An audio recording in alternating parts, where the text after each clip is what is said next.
Subscriber అడిగినట్టుగానే ఈరోజు ఒక భయానకరమైన పెంటపాడు గ్రామంలో జరిగిన ఒక కథని మీతో షేర్ చేసుకోబోతున్నాను. షేర్ చేసుకోబోయే ముందుగా ఒకసారి వీడియోని లైక్ వేసుకోండి. మీరు లైక్ కొడితేనే కదా 10 మందికి రీచ్ అయ్యేది. ఇంకా లేట్ చేయకుండా వీడియోలోకి వెళ్ళిపోదాం. అది ఒక పెంటపాడు గ్రామం. అనిల్ తన చిన్నప్పుడే ఊరు విడిచి వెళ్ళిపోయాడు. ఇంకా పెద్దయ్యి తన ఊరి మీద కోరికతో ఒకసారి పెంటపాడులో ఉన్న తన ఇంటికి వెళ్ళి వద్దామని బయలుదేరాడు.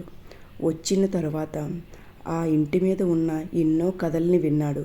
కానీ ఆయనకి అవేవి మూఢనమ్మకాలుగా అనిపించాయి. అనిపించటంతో ఆ రోజు రాత్రి ఆ ఇంట్లోనే ఉందామని చెప్పి డిసైడ్ అయ్యాడు. ఇంకా ఆ రాత్రి రానే వచ్చింది. తనకి ఎంతో ఇష్టమైన ఆ బంగ్లాకి ఆ రోజు రాత్రి వెళ్ళాడు. ఇంకా తలుపులు తీసి చూసేసరికి గోడలు ఎక్కడికక్కడ పగుళ్ళు, చిందరవందరంగా ఉన్న ఫర్నిచరు, దుమ్ము ధూళితో గాలి అడుగు పెట్టిన వెంటనే ఏదో గొగ్గురు పడిచే చల్లని గాలి ఆయన యొక్క మొహాన్ని తాకింది. అయినా సరే ఆయనకి అప్పటికి భయం వేయలేదు. ఇంకా లోపలికి వెళ్ళి నిల్చున్నాడు. హాల్లో నిల్చున్న వెంటనే మెట్లు కదులుతున్నట్టుగా అనిపించాయి. ఇంకలా పైకి వెళ్ళే కొద్దీ ఆయనకి ఇలా గజ్జల సౌండ్ వినిపించడంతో ఒళ్ళంతా చెమటలు పట్టాయి. ఎవరో పైన ఉన్నట్టుగా ఆయనకి అనిపించింది. అలా మెట్ల మీద వెళ్తూ ఉంటే మెట్లు ఒకదానికి ఒకటి విరిగిపోతూ ఉన్నాయి. అయినా సరే ఆయనకి భయం వేయలేదు. లోపలికి వెళ్ళి ఒక అద్దం ముందు నిల్చున్నాడు. అద్దం మొత్తం ఎంతో దుమ్ముతో ధూళితో పట్టి ఉంది. కానీ అద్దంలో ఒక చిన్న అమ్మాయి క్లియర్గా కనిపించింది ఆయనకి. ఇంకప్పుడు ఆయనకి చిన్న భయం స్టార్ట్ అయ్యింది. వెనక్కి తిరిగి చూసేసరికి ఎవరూ లేరు. మళ్ళా అద్దం చూసేసరికి అద్దంలో ఎవరూ కనిపించలేదు. కనిపించిపోవడంతో బయలుదేరదామని వెనక్కి తిరిగేలోగా ఏవో చేతులు ఆయన బాడీని అలా తాకుతున్నట్టుగా అనిపించింది. ఇంకా గుండెలో దడ స్టార్ట్ అయ్యింది. అనిల్ వెంటనే బయటికి వెళ్ళిపోవాలని డిసైడ్ అయ్యాడు. కానీ ఎక్కడికి వెళ్తే అక్కడే డోర్లు విరిగిపోతున్నాయి, డోర్లు మూసుకుపోతున్నాయి. బయటికి వెళ్ళాలని ఎంత ప్రయత్నిస్తున్నా ప్రేతాత్మలు ఆయన చుట్టూ ఆవరించి ఉన్నాయి. ఇంకా ఆయనకి గుండె దడ స్టార్ట్ అయిపోయింది. ఒళ్ళంతా చెమటలు, శబ్దాలు, ఈ గజ్జల సౌండ్ వింటూ వింటూ ఆయనకి ఇంకా ప్రాణం పైకే పోయేటట్టు అనిపిస్తుంది. ఏదో విధంగా ప్రయత్నించి బయటికి వచ్చాడు. బయటికి రాగానే చెట్ల మీద తన చిన్నప్పుడు నాటిన చెట్లు, వాటి మీద తన ఫ్రెండ్స్ ప్రేతాత్మల్లా మమ్మల్ని విడిచిపోలేవు అనిల్, నువ్వు వచ్చేసావా మా దగ్గరికి, రా రా అని పిలవడం ఆయనకి ఎంతో భయం వేసింది. ఆ ఊర్లో ఆ ఇంటి గురించి ఎంతో పెద్ద కథలు చెప్పుకుండేవాళ్ళు. ఒక రోజు రాత్రి ఆ ఇంటికి వెళ్ళేవాళ్ళు మరుసటి రోజు కనిపించేవాళ్ళు కాదు. ఎంత చెప్పినా సరే అనిల్ మొండిగా ఆ ఇంట్లోకి వెళ్ళే ప్రయత్నం చేశాడు. ఇంకా బయట చూస్తే ప్రేతాత్మలు, లోపల ఆత్మలు. ఎటు పోదామని తప్పించుకోవడానికి ఎన్ని ప్రయత్నాలు చేసినా అనిల్ మాత్రం కదలలేకపోయాడు. అప్పుడు ఆయన గుమ్మం బయట అడుగు పెట్టబోయే ముందు ఒక ప్రేతాత్మ ఆయన వెనక్కి లాగటంతో ఆయనకి చెమటలు పట్టేశాయి ఒళ్ళంతా. ఒక చిన్న పిల్ల ఆయన మీద ఎక్కి కూర్చున్నట్టు అనిపించింది. పీకని పిసికేస్తున్నట్టుగా అనిపించింది. ఏం చెయ్యాలో అర్థం కాక పరుగులు పెడుతూనే ఉన్నాడు. కానీ బయటికి పోయే ఛాన్స్ దొరకటం లేదు. బయటికి వెళితే కాళ్ళు అడుగులు పడటం లేదు. ఏవో లాగేస్తున్నాయి, చెట్లు ఓళ్లతో లాగేస్తున్నట్టుగా అనిపించింది. ఇంకా ఆ రోజంతా ప్రేతాత్మలు ఆయన్ని ఆడుకున్నాయి. ఆ రాత్రి అంతా ఒక రోజు రాత్రి ఆ ఇంట్లోకి వెళ్ళిన వాళ్ళకి అదే కాలరాత్రిగా మారేదంట. ఈయన కూడా అదే విధంగా వెళ్ళటంతో ఆ ఇంటి మీద ఉన్న ప్రేమతో ఆయన ఎవరి మాట పట్టించుకోకుండా ఇంట్లోకి వెళ్ళాడు. ఇంట్లో ఆత్మలు ఇక్కడికి రా నువ్వు అని పిలవటంతో ఈయనకి ఇంకా గుండెల్లో దడ మొదలయ్యింది. ఆ రోజు ఇలా ఈ ప్రేతాత్మల్ని ఎంత మనసుకి నచ్చ చెప్పుకుంటున్నా భయానకంగా భయం, శబ్దాలు విని వణుకు పుడుతుంది ఆయన ఒంట్లో. తప్పించుకుందామని చెప్పి మేడ మీద నుంచి కిందకి దిగేలోగా ఒక ప్రేతాత్మ సోఫాలో కూర్చొని రా రా అని చెప్పి ఆయన్ని లాక్కుపోతుందన్నమాట. ఇంకా ఆయనకి భయం ఇంకా ఎక్కువయ్యింది. ఏం చెయ్యాలో అర్థం కావటం లేదు.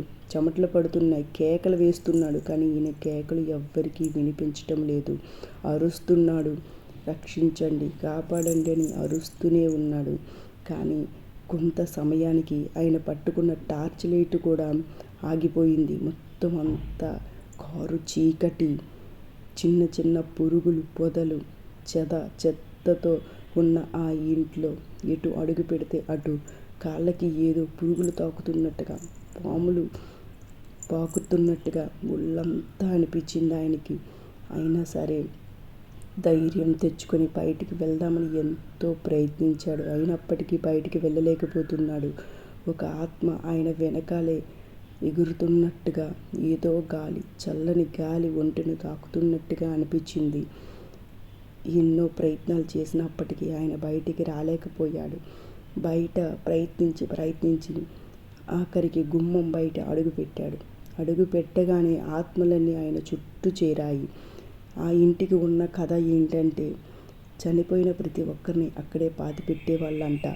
ఆ ఇంట్లో ఎవరో ఒక ఆవిడ తనకు తనుగా ఉరివేసుకుని చనిపోవటంతో వాళ్ళ పాప, ఆమె అక్కడే ఆత్మలుగా తిరుగుతున్నాయి.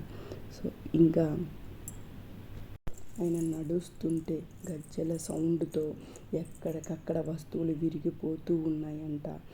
ఆయనకి భయం ఇంకాస్త ఎక్కువయ్యింది. అనవసరంగా వచ్చాను, పెద్దవాళ్ళు చెప్పినా వినకుండా ఇంట్లోకి వచ్చి ప్రాణాల మీదకి తెచ్చుకున్నాను అని చాలా బాధపడుతున్నాడు. ఆయన చేసేది ఏమీ లేదు.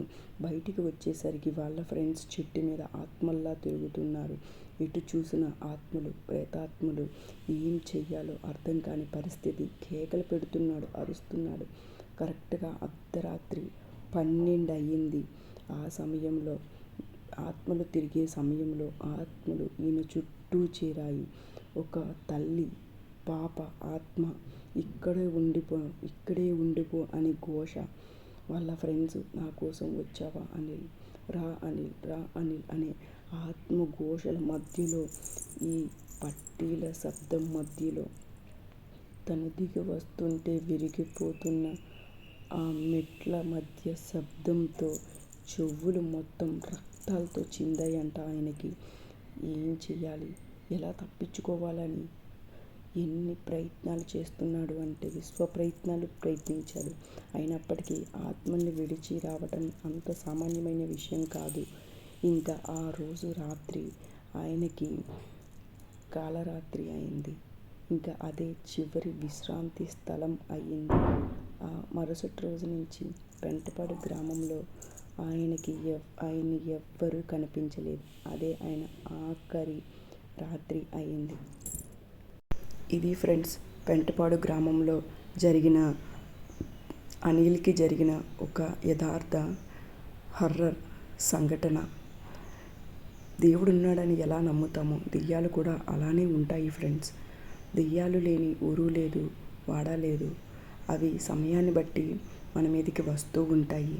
ఇలా ఎవరు చెప్పినా వినని ఆ బంగ్లాలోకి వెళ్ళిన అనిల్ తన ప్రాణాల్ని అక్కడే విడిచాడు. ఇంకా అంతు చిక్కని విధంగా ఆయన చనిపోయాడు, రక్తం చిందుతూ. ఇంకా ఆ ఓడలతో ఆయనని చుట్టేస్తున్నట్టుగా చనిపోయాడు. ఇది ఫ్రెండ్స్ మా సబ్స్క్రైబర్ అడిగిన హర్రర్ స్టోరీ. ఇది ఫ్రెండ్స్ పెంటపాడులో జరిగిన ఒక భయంకరమైన యథార్థ సంఘటన. స్టోరీ అయితే నచ్చుతుందని అనుకుంటున్నాను. ఈ వీడియో నచ్చితే లైక్ చేయండి. మీరు ఇచ్చే లైక్ని బట్టి నెక్స్ట్ స్టోరీ అనేది అప్లోడ్ చేస్తాను. ప్లీజ్ లైక్ చేసి సపోర్ట్ చేయండి. Thanks for watching.